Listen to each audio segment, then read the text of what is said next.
Hello students, organic chemistry के basic topic का आज 12वां वीडियो है।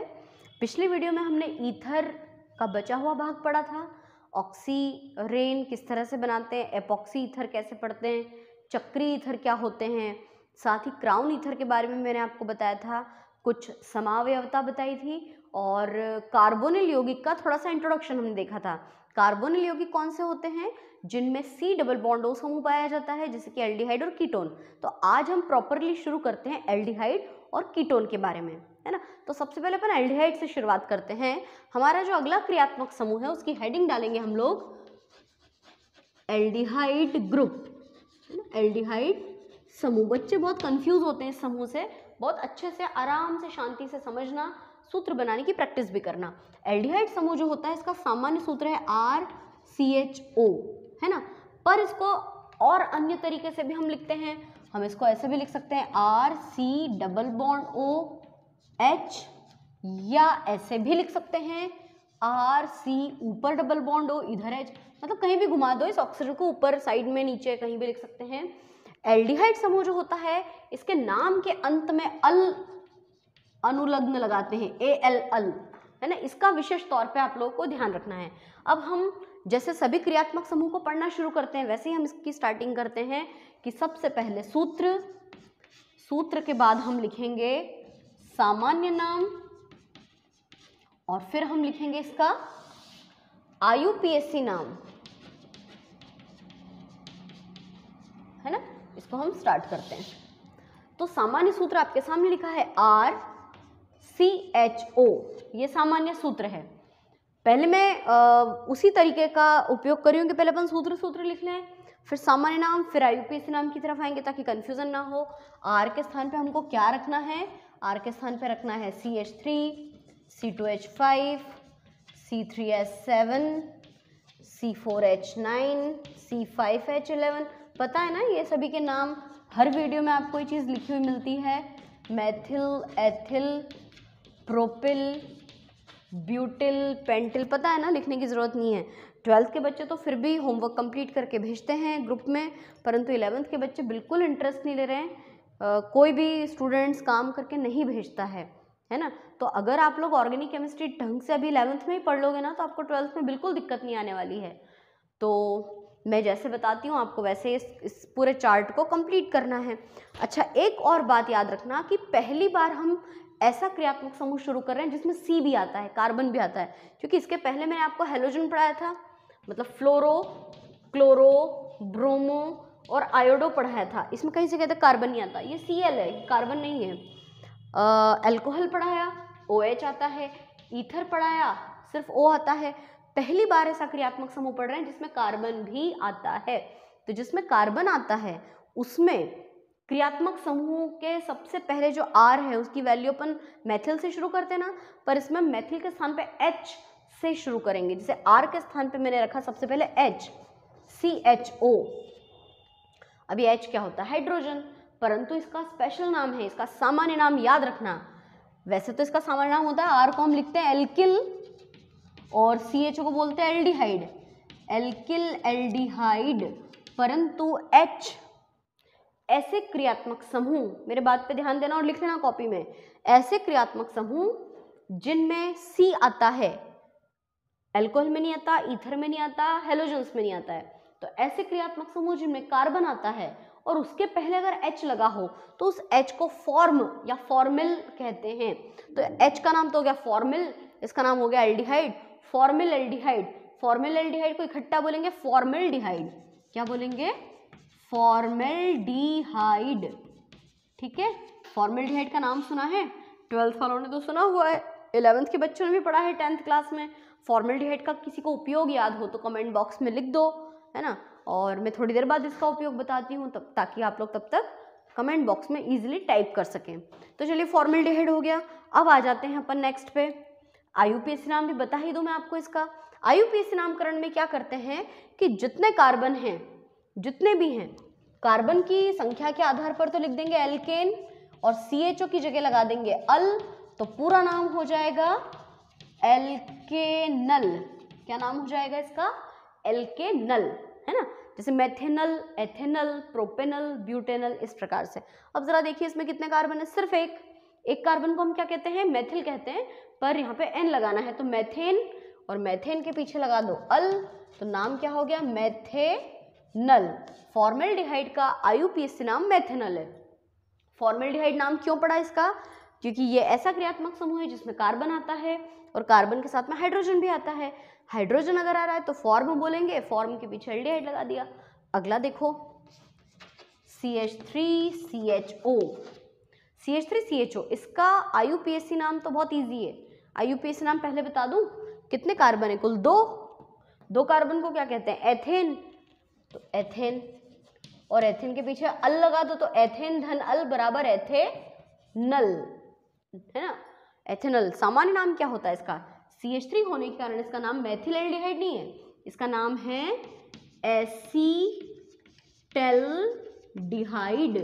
मेथिल एल्डिहाइड भी बोल सकते हो, परंतु मेथिल एल्डिहाइड के स्थान पे एसिटैल्डिहाइड नाम इसका ज्यादा प्रचलित है ना, एसिटैल्डिहाइड हो गया। अगला C2H5CHO, हाँ अब आप लिख सकते हो यहाँ पे C2H5CHO, कितने कार्बन है कुल, देखना जरा,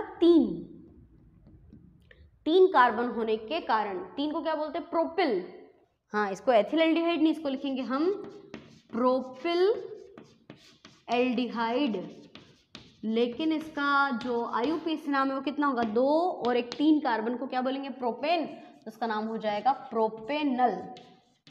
एक बात विशेष तौर पे ध्यान रखना, फॉर्मेल्डिहाइड और एसिटैल्डिहाइड बहुत ही प्रसिद्ध हैं, बहुत ज़्यादा अभिक्रियाओं में भाग लेते हैं। इन दो को छोड़ के बाकी के सामान्य नाम इतने इंपॉर्टेंट नहीं है। अच्छा, अगर मैं आर के स्थान पे एरिल रख दूं तो AR single bond CHO, aryl का मतलब क्या, एरोमेटिक हाइड्रोकार्बन, मतलब बेंजीन रख दूं तो वो एरोमेटिक हाइड्रोकार्बन के अंतर्गत आ जाएगा, और ये तीनों एलिफेटिक हाइड्रोकार्बन है। चलिए मान रख के देखते हैं, C6H5CHO, तो इसका नाम क्या हो जाएगा, इसका नाम यूं फेनिल होता है, परंतु यहाँ पे बेंजल्डिहाइड बोलेंगे, क्या बोलेंगे, बेंजल्डिहाइड, बेंजिल प्लस एल्डिहाइड, तो बेंजल्डिहाइड, और इसी का आईयूपीएसी नाम क्या हो जाएगा। ऐसा मत करना कि 6 और 1 7 कार्बन और 7 यानी हेप्टेन और हेप्टेनल, नहीं, इसका नाम हो जाएगा बेंजेनल, बेंजेनल, है ना। और बेंजेनल की संरचना कैसी बनाओगे, बेंजीन रिंग के ऊपर CHO, इसको बेंजिल्डिहाइड भी कहते हैं, बेंजेनल भी कहते हैं। तो एल्डिहाइड ग्रुप समझ में तो आ गया होगा, चाहे तो आप इसकी लिस्ट पूरी कर लें और कार्बन की संख्या गिनते जाएं, बीच वाले नाम भले ना बने तो कोई प्रॉब्लम नहीं है, पर हाँ हम इसको इस तरह से लिख सकते हैं। अब मैं आपको इसकी प्रैक्टिस करने के लिए कुछ आईयूपीएसी नाम देती हूँ, कैसे बनाएंगे हम इनके नाम से सूत्र कैसे बनाएंगे ये सीखते हैं हम, ध्यान से सीखना है इसको। जैसे मान लीजिए आपको बनाने के लिए दिया जाए प्रोपेनल, अच्छा यहाँ पे एक नई चीज सीखने को मिलेगी आपको। अभी तक क्या होता था कि हमको कोई क्रियात्मक समूह जोड़ने को देते थे तो वो बीच में भी आ सकता था, 2 पे, 3 पे, 4 पे, लेकिन जिन कार्बन परमाणुओं मतलब ऐसे क्रियात्मक समूह जिनमें कार्बन भी खुद ही आता है, उसकी स्टार्टिंग इस कॉर्नर से करते हैं। मैं बना के बताती हूँ आपको कैसे। प्रोपेन यानी कितने कार्बन, 3, ठीक है, 3 कार्बन लिख दिए। प्रोपेनल, मान लो यहाँ पे लिखा है 1 प्रोपेनल, कोई आगे नंबर ना हो ना तो 1 ही होता है। अब 1 प्रोपेनल, तो 1 पे जोड़ दो अल, अल मतलब CHO, है ना, और कर दे इनकी संयोजकता पूरी। ये देखो ये कर दिया, तो ये गलत है। क्यों गलत है, इसलिए गलत है कि लंबी श्रृंखला के चयन में देखो ना कितने कार्बन आ रहे हैं, 1 2 3 4, और 4 कार्बन को बोलते हैं ब्यूटेन, तो ये तो ब्यूटेनल हो गया, ये प्रोपेनल थोड़ी ना हुआ। तो फिर प्रोपेनल कैसे बनाएंगे हम, प्रोपेनल ऐसे बनाएंगे कि 3 कार्बन, है ना, प्रोपेनल, प्रोप यानी 3 कार्बन, नल का मतलब होता है CHO, तो C तो है, HO और लगा दो। अब आप ही देखो लिख के जरा, यहाँ HO लिख रहे हैं तो कम जम रहा है ना, और अगर मैं इस कोने पे C के आगे HO लगा दूंगी तो वो ठीक लग रहा है ना, वो देखने में भी बड़ा अजीब दिखाई दे रहा है आपको, है ना। और संयोजकता के आधार पर भी ये गलत है। कैसे गलत है देखते हैं अपन, पहला वाला देखते हैं कैसे मैंने बनाया, CHO, तो यहाँ पे डबल बॉन्ड O और यहाँ पे H, ऐसे कैसे हो गया, है ना, ऐसे नहीं बनता, इसलिए इसको हम कैसे बनाएंगे, ऐसे लिख सकते हैं, आगे पीछे कोई प्रॉब्लम नहीं है, पर कोशिश करना कि इसको पहला मानो, इसको दूसरा, इसको तीसरा। तो 1 पे तो लगा दिया अल यानी CHO और इनकी संयोजकता पूरी कर दो। ऐसे आप इसको ऐसे भी लिख सकते थे, अल का मतलब CHO है ना, तो इसको आप ऐसे भी लिख सकते थे। तो ये और भी बढ़िया तरीका है जिसमें आपको संयोजकता कंप्लीट दिखाई देती है ना। अब एक नाम और सुनिए, 2-हाइड्रोक्सी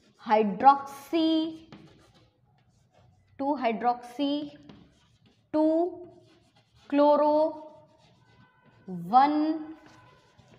1-ब्यूटेनल। इंग्लिश में लिख दिया मैंने गलती से, 2-हाइड्रोक्सी 2-क्लोरो 1-ब्यूटेनल। हाइड्रोक्सी मतलब क्या, कौन सा क्रियात्मक समूह, ऑल। क्लोरो मतलब Cl और ब्यूटेनल, अल का उच्चारण हो रहा है, मतलब एल्डिहाइड का उच्चारण हो रहा है। तो ब्यूटेन यानी कितने कार्बन, 4 कार्बन। 1 पे तो ब्यूटेनल है तो 1 पे तो अल लगा दो मतलब CHO लगा दो, 2 पे लगा दो क्लोरो और 2 पे लगा दो हाइड्रोक्सी मतलब OH। ये हो गया आपका सूत्र कंप्लीट। तो इस तरह से भी हम इसको कंप्लीट कर सकते हैं, 2-हाइड्रोक्सी 2-क्लोरो ब्यूटेनल, है ना। तो ये हम एल्डिहाइड समूह को इस प्रकार से पूरा कर सकते हैं। और प्रैक्टिस करते हैं अपन इसकी। कुछ नाम देती हूँ मैं आपको बनाने के लिए,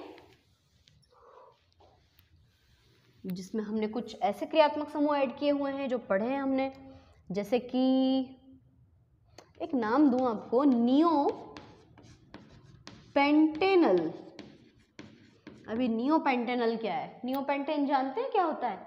नियोपेंटेन ऐसा होता है कि ऐसा कार्बन जिसकी चारों संयोजकताएं CH3 से जुड़ी हो, वो तो होता है नियोपेंटेन, है ना।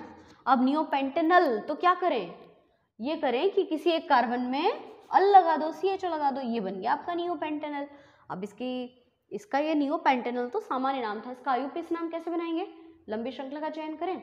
तो लंबी श्रृंखला का चयन करने में हम अभी तक ये बोलते थे कि 1 2 3 1 2 3 1 2 3 1 2 3 कोई सी भी श्रृंखला चुन लो, परंतु जब ऐसा क्रियात्मक समूह को मुख्य शाखा में लेना जरूरी है। अगर आप इसको मुख्य शाखा चुनोगे तो गलत है, आपको ये शाखा चुननी होगी या ये वाली या ये वाली। ऐसी शाखा चुनो जिसमें मुख्य क्रियात्मक समूह भी शामिल हो जाए, है ना। अब ये पहला कार्बन, ये दूसरा कार्बन, ये तीसरा कार्बन, दूसरे पे 2 बार आपको क्या दिख रहा है, मेथिल। तो कैसे लिखते हैं इसको अपन, 2,2-डायमेथिल। और 2,2-डायमेथिल तो हो गया, कितने कार्बन है, 1 2 3 मतलब प्रोपेन, और प्रोपेन के अंत में अल लगा दो तो क्या हो जाएगा, प्रोपेनल। तो 2,2-डायमेथिल 1-प्रोपेनल। अच्छा, कुछ किताबों में नाम ऐसा भी मिलेगा आपको, 2,2-डायमेथिल प्रोपेन 1-अल, ऐसे भी लिख सकते हैं। प्रोपेन 1-अल को अलग कर दो या 1-प्रोपेनल को लिख दो। तो यदि आप मान लो 11th क्लास वाले बच्चों को स्पेशली इनकी ज़्यादा प्रैक्टिस करनी है कि नाम से सूत्र और सूत्र से नाम दोनों बनाते हमको आना चाहिए। चलो अब थोड़ी सी हम एरोमेटिक एल्डिहाइड की भी प्रैक्टिस कर लें। एरोमेटिक एल्डिहाइड की प्रैक्टिस कैसे की जाए, तो देखो एक नाम दिया जाए आपको, मान लो ये लिखा है बेंजीन के ऊपर CHO लिखा है, तो क्या बोलोगे इसको, अभी तो थोड़ी देर पहले बताया था, क्या है ये है बेंजल्डिहाइड। इसका नाम क्या होगा, बेंजल्डिहाइड। और बेंजल्डिहाइड का IUPAC नाम क्या बताया था मैंने, बेंजेनल, है ना। अब अगर मान लो ये नाम दे दिया जाए कि ये, फिर से मैंने लिख दिया बेंजल्डिहाइड और यहां लगा दिया OH। अब एल्डिहाइड भी क्रियात्मक समूह है, अल्कोहल भी क्रियात्मक समूह है। तो मैंने अभी थोड़ी देर पहले बोला था कि जहाँ क्रियात्मक समूह होता है वहाँ से गिनती शुरू करते हैं। तो अब ये तो 2 क्रियात्मक समूह हैं, कहीं से भी कर सकते हैं क्या, नहीं। 11वीं कक्षा में एक वरीयता क्रम श्रेणी दी हुई है। वरीयता क्रम श्रेणी में ये बताया गया है कि ऊपर कौन सा क्रियात्मक समूह है, नीचे कौन सा है, नीचे ऐसे कंटिन्यू 16 क्रियात्मक समूह दिए हैं, हमें वो याद होना चाहिए। तो अभी फिलहाल मैं आपको याद दिला दूं कि एल्डिहाइड ऊपर आता है, अल्कोहल नीचे आता है, यानी एल्डिहाइड का मान ऊपर है, अल्कोहल का नीचे है। इसको 1 बोलेंगे, इसको 2 बोलेंगे, इसको आप फिनॉल नहीं बोल सकते। फिनॉल तो तब बोलेंगे जब OH ऊपर नंबर पे हो, फर्स्ट नंबर पे हो। जो नाभिक से जुड़ा होता है वो बेंजीन के साथ में अंत में नाम के रूप में लिया जाता है, यानी बेंजल्डिहाइड। तो 2 पे क्या जुड़ा है, अच्छा, ऑल और अल ये दोनों चीजें भी एक साथ नहीं बोलना है, ऐसा मत करना कि 2 ऑल 1 बेंजीनल, नहीं। ऑल तब लगाते हैं जब ऑल अकेला हो, उसका अकेले का वर्चस्व हो, है ना। जैसे कि ये, इसको आप बोल सकते हो फिनॉल, है ना। लेकिन जब फिनॉल के साथ में उससे ऊपर वाला उसका साहब आ गया तो फिर उस साहब का नाम पहले लेना है, और ऑल का नाम हो जाएगा हाइड्रोक्सी, जिसका नाम हो जाएगा 2 हाइड्रोक्सी। और बेंजीन के ऊपर CHO को क्या बोल देंगे, बेंजल्डिहाइड, 2 हाइड्रोक्सी बेंजल्डिहाइड, है ना। और इसका एक और नाम है, इसको सैलिसिलैल्डिहाइड भी कहते हैं। क्या बोलते हैं, सैलिसिलैल्डिहाइड, सैलिसिलैल्डिहाइड। और सैलिसिलैल्डिहाइड क्या, ये ऑर्थो लिखा हुआ है क्योंकि ऑर्थो पे जुड़ा है ना हाइड्रोक्सी ग्रुप, सैलिसिलैल्डिहाइड, ठीक है, हाइड्रोक्सी बेंजल्डिहाइड। 11th और 12th क्लास में रिएक्शन है रीमर टीमैन अभिक्रिया, उसमें आता है ये हाइड्रोक्सी बेंजल्डिहाइड, है ना, याद रखना, रीमर टीमैन अभिक्रिया, दोनों कक्षाओं के बच्चों को ये पढ़ना है। अच्छा, इसके बाद अगर अपन अगली बात करें कि बेंजीन रिंग के ऊपर तो CHO, अब ये तो याद हो गया अच्छे से, इसको बेंजल्डिहाइड कहते हैं, यहाँ CH3 है। अब CH3 कहाँ पे है, 1 2 3 4, है ना, इसका हम नाम लिख सकते हैं 4 मेथिल, और CHO के लिए क्या बोलते हैं, बेंजल्डिहाइड, 4 मेथिल बेंजल्डिहाइड, इसका नाम होगा 4 मेथिल बेंजल्डिहाइड। और एक और की प्रैक्टिस करके देखें, बेंजीन रिंग ऊपर CHO और यहाँ लिखा है OCH3। अब ये OCH3 क्या चीज होती है, OCH3 मतलब ईथर है, ये मेथॉक्सी, है ना, इसका नाम क्या हो जाएगा, इसका नाम हो जाएगा 1 2 3, तो 3 मेथॉक्सी बेंजल्डिहाइड, है ना, 3 मेथॉक्सी बेंजल्डिहाइड। तो ये मैंने जितने भी अभी सूत्र लिखे हैं आपके सामने, ये सारे क्या चीज़ है, ये एरोमेटिक एल्डिहाइड हैं।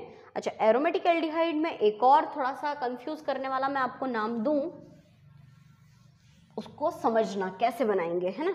मान लीजिए मैंने ये लिखा CH3 CH CHO, क्या बोलोगे इसको, क्या बोलेंगे हम इसको, प्रोपेनल। कितने कार्बन है, 1 2 3, 3 कार्बन को कहते हैं प्रोपेन, और प्रोपेन के अंत में लगा है अल, तो 1 प्रोपेनल नाम हो जाएगा इसका। प्रोपेनल मेन शाखा है। अब अगर हम यहाँ से एक H को कम करके इसके स्थान पे बेंजीन रिंग बना दें तो अब क्या नाम हो जाएगा इसका, अभी तक तो बेंजीन मुख्य था, बेंजल्डिहाइड बेंजीन के साथ एल्डिहाइड था, तो बेंजल्डिहाइड हम बोल रहे थे, परंतु बेंजीन जो है वो सेकेंडरी हो गया, ये मेन शाखा है। मुख्य शाखा का नाम तो भैया प्रोपेनल आएगा। प्रोपेनल के आगे क्या शब्द लगाओगे, ये 1 कार्बन है ना, ये फर्स्ट है, तो 1 प्रोपेनल तो है, 2 पे क्या जुड़ा है ये अलग से, बेंजीन, बेंजीन नहीं फेनिल बोलेंगे, जैसे अपन बोलते हैं ना 2 मेथिल प्रोपेनल।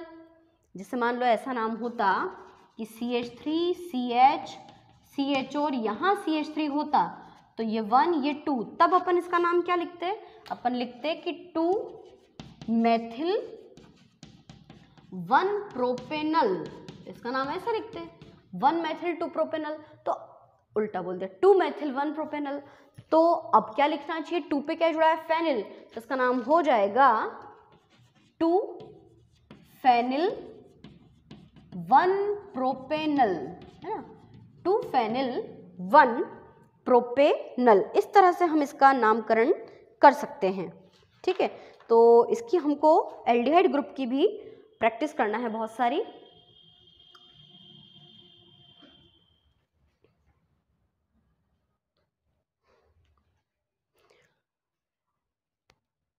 कीटोन समूह को हम अगले वीडियो में पढ़ेंगे, परंतु कीटोन समूह की प्रैक्टिस करने के पहले मैं आपको कुछ सूत्र दे रही हूँ या कुछ प्रैक्टिस करने के लिए आपको होमवर्क दिया जा रहा है, उस होमवर्क को आपको अच्छी तरह से कंप्लीट करना है ना। अभी तक मैंने जितना कुछ भी पढ़ाया है उसको हम होमवर्क के रूप में कंप्लीट करेंगे, है ना। डबल बॉन्ड, ट्रिपल बॉन्ड, अल और ऑल, अल, ये दोनों चीज़ें पढ़ लिया, एल्डिहाइड और एल्कोहल। हेलोजन भी हमने अच्छी तरह से पढ़ लिया है, लंबी श्रृंखला का चयन करना भी हम बहुत अच्छे से सीख गए हैं। तो अभी तक जितना पढ़ाया है उसका हम मिक्स होमवर्क दे रहे हैं ना, मिक्स वेज मिल रहा है आपको अच्छी तरह से। इनको कंप्लीट करके बताना, क्योंकि अगर आप इसकी प्रैक्टिस छोड़ दोगे तो आपको बहुत कम समझ में आने वाला है।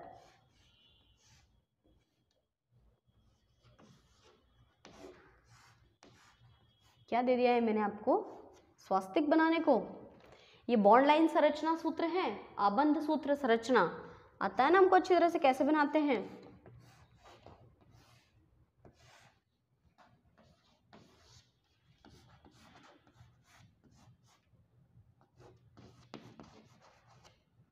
कंफ्यूज मत होना, अंदर गोल सर्कल नहीं है, है ना।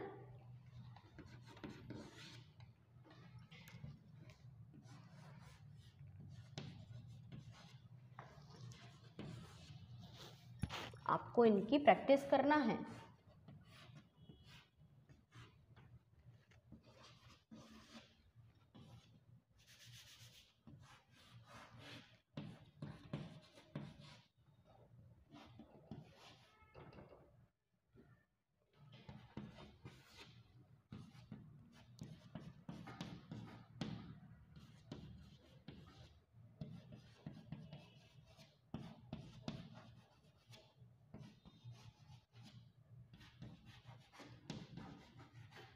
ये आपको मैंने 10 संरचनाएं दी हैं। थोड़ा सा बढ़ा देती हूँ, 10 को 15 कर लेते हैं अपन, है ना, क्योंकि मैंने आपको कुछ सिखाया भी है। आपको इनके नाम IUPAC नाम बनाने हैं। कुछ खास बात हो तो वो स्पेशल नाम भी लिख देना, अगर किसी का कोई स्पेशल नाम हो तो वो भी लिख देना।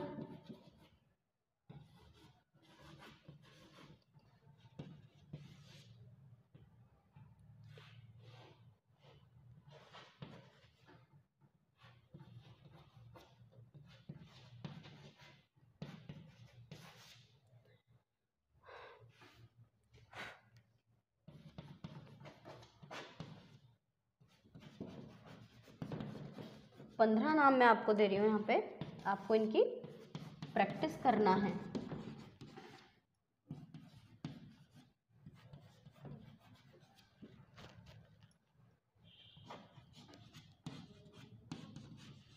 ठीक है, ये 15 आपको स्ट्रक्चर्स दिए जा रहे हैं इन संरचनाओं से। जैसे जो बॉन्ड लाइन स्ट्रक्चर है 1 2 3 4 5 6 7 8, एक 13 नंबर का है ना, ये बॉन्ड लाइन संरचना दी है। इनका पहले व्यवस्थित सूत्र लिखना और व्यवस्थित सूत्र लिखने के पश्चात आपको इसका IUPAC नाम भी लिखना है। कुछ ऐसे आपको बीच बीच में फॉर्मूलेज मिलेंगे जो कुछ स्पेशल नाम भी रखते हैं, वो मैंने आपको पढ़ाते समय बताए थे, तो आपको वो विशेष नाम को भी यहाँ पे मेंशन करके लिखना है। इतना आपको काम कंप्लीट करना। उसके बाद अगली वीडियो में हम कीटोन ग्रुप स्टार्ट करेंगे।